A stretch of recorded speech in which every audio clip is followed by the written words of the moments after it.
Assalamualaikum warahmatullahi wabarakatuh. Di sini saya akan menerangkan tentang bab 9, gerakan dan organisasi Islam modern di Indonesia.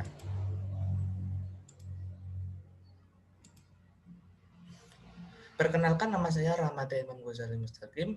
NIM saya adalah 251363242, offering E26. Agenda pembahasan, yang pertama adalah prolog atau pembukaan, yang kedua organisasi Muhammadiyah, yang ketiga organisasi Nahdlatul Ulama, yang keempat Salafi, yang kelima organisasi Hizbut Tahrir atau HT. Prolog atau pembukaan. Islam sebagai usaha melakukan perubahan untuk menentukan masa depan. Perbedaan organisasi Islam berubah dari sekedar perbedaan mazhab furu'iyah atau ibadah menjadi perbedaan orientasi politik. Dengan menelaah konteks kesejarahan dan ajaran gerakan Islam, Indonesia yang dominan dari awal abad 21 diharapkan mahasiswa mampu memahami dan mengambil hikmah dari perbedaan yang ada. Memasuki abad 21, pengaruh globalisasi ikut memberikan warna tersendiri pada dinamika organisasi dan gerakan Islam di Indonesia. Organisasi Islam yang telah mapan secara kultural, struktural, maupun institusional, yaitu Nahdlatul Ulama atau NU dan Muhammadiyah, kini harus siap bersanding dengan gerakan transnasional, organisasi Islam lintas negara seperti Hizbut Tahrir, Salafi, Jamaah Tabligh, dan Ikhwanul Muslimin atau IM. Meskipun pada awalnya Nahdlatul Ulama dan Muhammadiyah juga terinspirasi perkembangan wacana keagamaan yang berkembang di Timur Tengah. Yang pertama, organisasi Muhammadiyah. Yang pertama, latar belakang. Tanggal 18 November 1912 Masehi merupakan momentum penting lahirnya Muhammadiyah.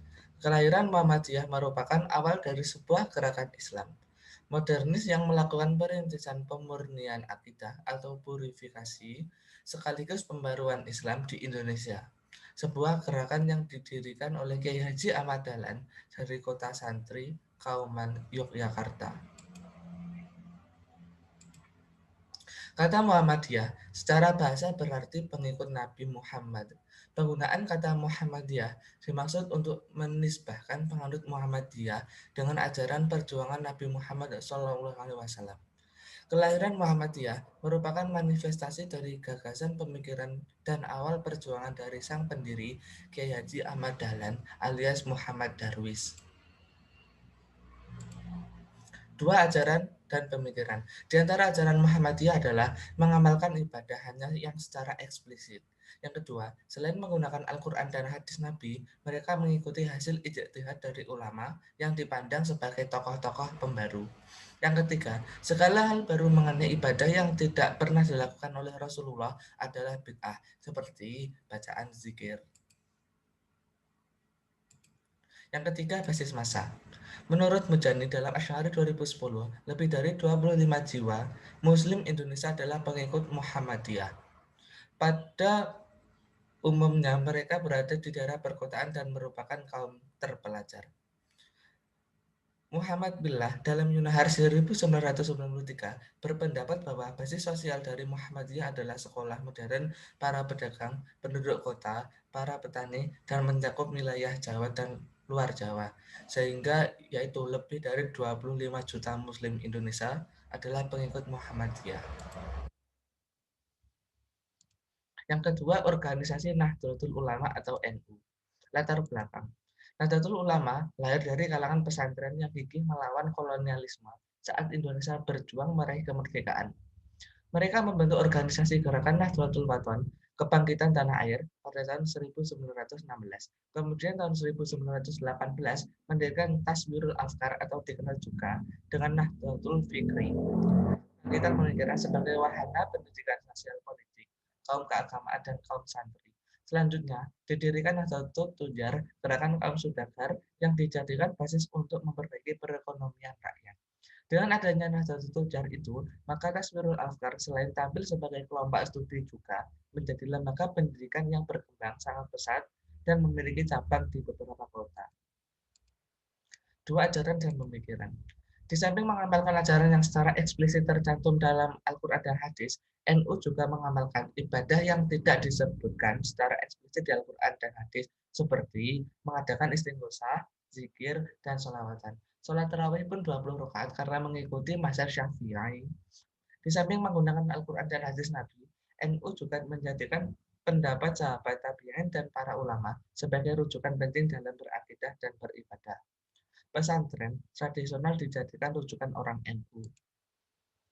Tiga, basis NU. Menurut Mujahidin Asy'ari 2010, populasi pengikut NU di Indonesia berjumlah 40 juta jiwa yang mayoritas berada di Pulau Jawa, Kalimantan, Sulawesi, dan Sumatera. Yang ketiga, organisasi Salafi. Latar belakang. Gerakan Salafi di Indonesia banyak dipengaruhi oleh ide dan gerakan pembaruan yang dilancarkan oleh Muhammad Ibnu Abdullah Al-Wahhab di kawasan Jazirah Arabia. Ide pembaruan ini diduga pertama kali dibawa masuk ke kawasan Nusantara oleh beberapa ulama asal Sumatera Barat pada awal abad ke-19.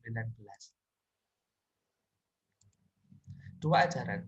Menurut Buraikan dalam Nuha 2007, salaf memiliki dua pengertian. Pertama, sisi qudwah atau keteladanan, yaitu tiga generasi pertama Islam yang disebut Al-Qurun Al-Mufaddalah, tiga generasi unggul, yaitu generasi sahabat, tabi'in, dan tabi'ut tabi'in. Kedua, sisi manhaj. Siapa saja yang mengikuti manhaj paradigma tiga generasi tersebut, maka mereka disebut pengikut salaf. Setidaknya ada 4 ajaran penting dari gerakan Salafi modern, yaitu pertama, satu upaya-upaya yang mereka bahkan salah satunya terpusat pada pembersihan ragam bid'ah yang selama ini diyakini dan diamalkan oleh berbagai lapisan masyarakat Islam.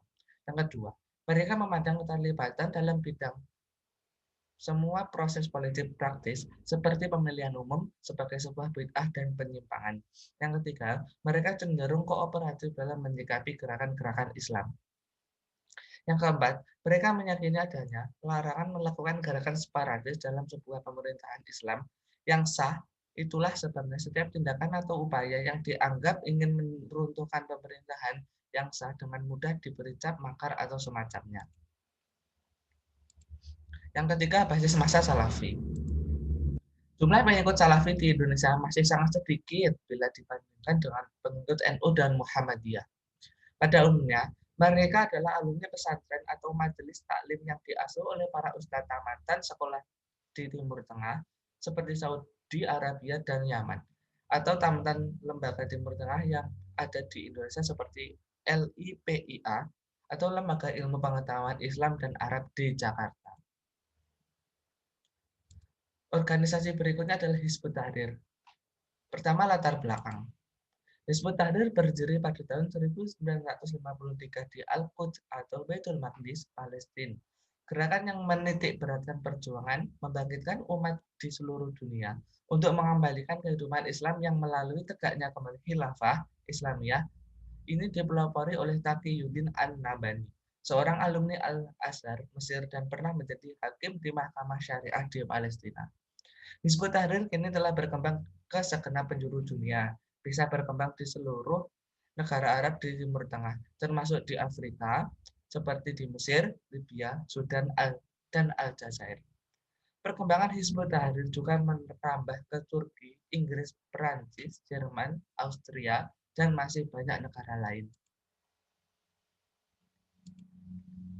Dua, ajaran. Ada beberapa cara yang diyakini benar oleh para pengikut Hizbut Tahrir, di antaranya menegakkan syariat Islam dalam setiap aspek kehidupan. Yang kedua, mengupayakan berdirinya negara Islam global atau khilafah yang dipimpin oleh seorang khalifah. Mengharamkan segala bentuk instrumen demonstrasi termasuk pemilihan umum, pemilu, yang dipandang sebagai produk pemikiran barat atau kufur. Selanjutnya, melarang keterlibatan anggotanya dalam politik praktis melalui partai selama masih menggunakan sistem demokrasi. Yang kelima, menolak segala tatanan politik sosial ekonomi, teknologi, produk barat modern, dan menggantinya dengan tatanan Islam.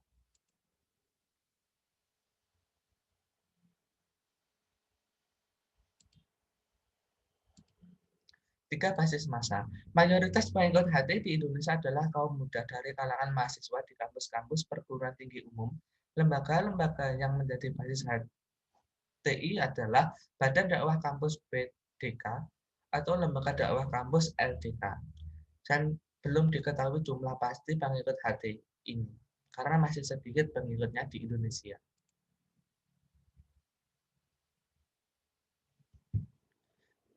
Sekian, terima kasih atas perhatiannya. Bisa disimpulkan bahwa berbagai organisasi Islam di Indonesia sangat banyak, tetapi yang terbesar adalah NU dan Muhammadiyah. Terima kasih semua. Wassalamualaikum warahmatullahi wabarakatuh.